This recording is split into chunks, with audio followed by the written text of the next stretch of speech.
naman ngayon ng umaga. Kailangan ko na naman maglinis muna ng bahay bago ako tumarabaho. Ayun. Dahil yung aking mga estudyante ay kanina pa nakaalis ng mga 8 AM. Ayan. Mamaya na naman sila mga manggugulo sa akin pagdating ng hapon. So, my God, yung aking taga baligtad ng gawa ay umalis, nagpunta na naman ng bundok, mangunguha daw ng tulya. Ay. Kaya ayan, ang mami nyo ay for the eyes muna ngayon for today. At ang dami pala na ito. Ayusin ko na naman ito isa-isa.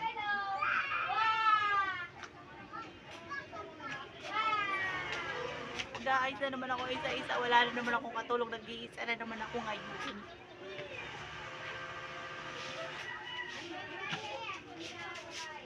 At yung ganito, yun naman. Aayusin. Ay, ang dami.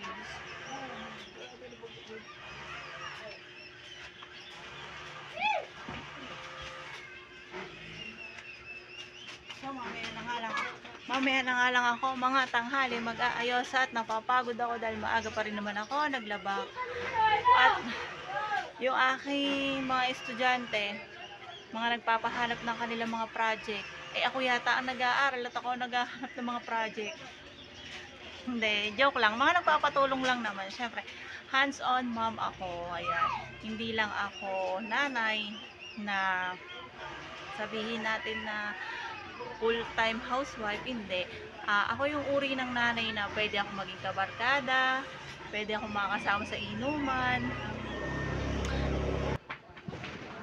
Yung nanay na pwedeng maging kabarkada, kasama sa inuman, sa kainan. At higit sa lahat, kasama rin ako sa kanilang mga problema. At minsan din, pagka mga broken hearted, kasama din ako. Diyos ko, ako yata makikipag-awa. Ako yata makikipag-away pagka ang mga anak ko ay mga na-broke. Kaya ayan, for the eyes muna mami nyo, at ang dami ko na namang aayusin na gawa. Ayan. At yung aking anak na panganay, ayan na lagi nagagalit sa lagi nakatitig sa akin.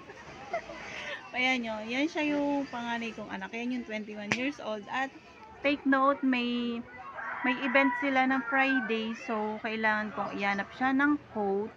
Dahil gagamitin niya yon sa Friday. At magpapasa yata daw siya ng crown sa ibang mananalo. Dahil siya yung tinanghal na Mr. College of Education 2023. So, mayroon uling event na ganun, kaya naman yung anak ko nagpapabili na naman sa akin ng gagamitin ng coat sa Friday.